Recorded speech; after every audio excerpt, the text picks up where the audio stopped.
Bonjour à tous, bienvenue dans cette capsule vidéo. Nous allons voir aujourd'hui une vidéo qui concerne la couleur des corps chauffés.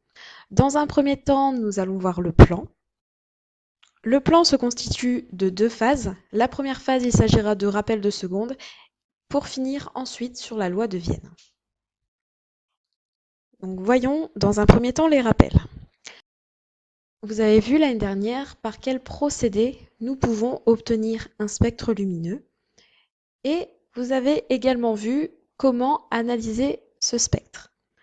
Donc, pour rappel,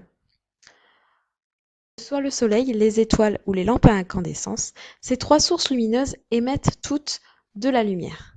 Cette lumière peut être blanche ou colorée. Pour rappel, nous pouvons obtenir le spectre lumineux en décomposant cette lumière blanche. Pour décomposer, nous avons donc besoin d'un système dispersif, donc ici sur l'image un prisme, mais nous pouvons avoir recours également à un réseau. Suite au passage de la lumière blanche dans ce système dispersif, nous observons donc la dispersion de la lumière et on obtient donc le spectre lumineux de cette source lumineuse.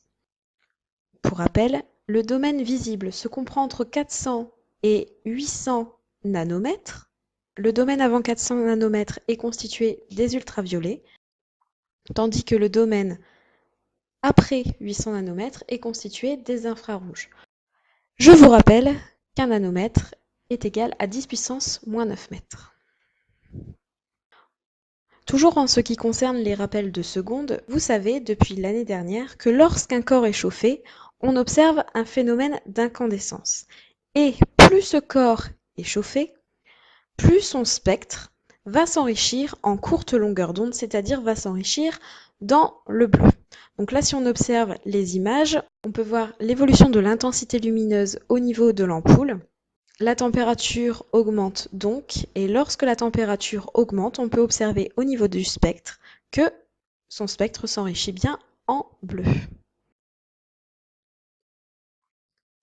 Deuxième partie, nous allons voir la loi de Vienne.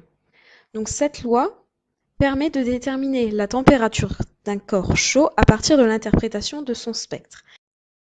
Il s'agit d'une loi qui date de 1893 et elle a été trouvée par Wilhelm Wien. Dans un premier temps, nous allons voir la profil spectrale et pour finir, nous verrons la loi mathématique qui traduit justement cette loi de Vienne.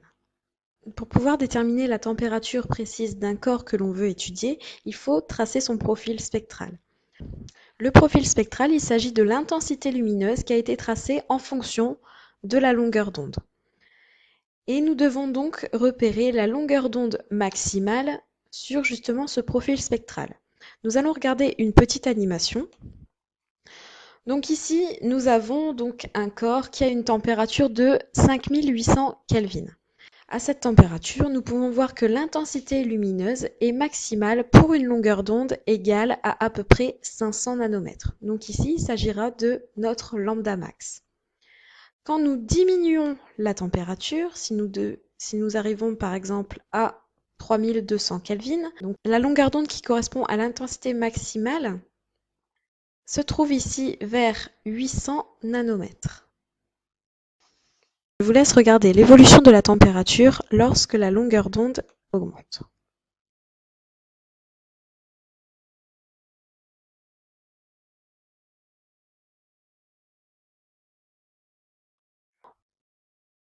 On peut donc en conclure que plus la température augmente, plus la longueur d'onde diminue. Passons maintenant à la loi mathématique. La loi de Vienne donc s'exprime par la relation suivante. Lambda max est égal à 2,9 fois 10 puissance moins 3 divisé par la température. Lambda max, il s'agit de la longueur d'onde qui sera à convertir en mètres. La température ici sera exprimée en Kelvin. Nous allons y revenir juste après. Donc 2,9 fois 10 puissance moins 3 est une constante qui s'exprime en mètres Kelvin.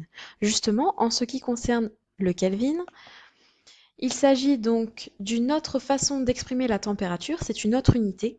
Pour pouvoir convertir nos degrés Celsius en degrés Kelvin, il suffit d'ajouter 273. Je vous remercie pour votre attention. Vous pouvez regarder plusieurs fois cette vidéo. Je vous encourage à prendre des notes des différentes notions qui ont été vues dans cette vidéo. et merci de répondre au questionnaire en ligne. Bonne journée!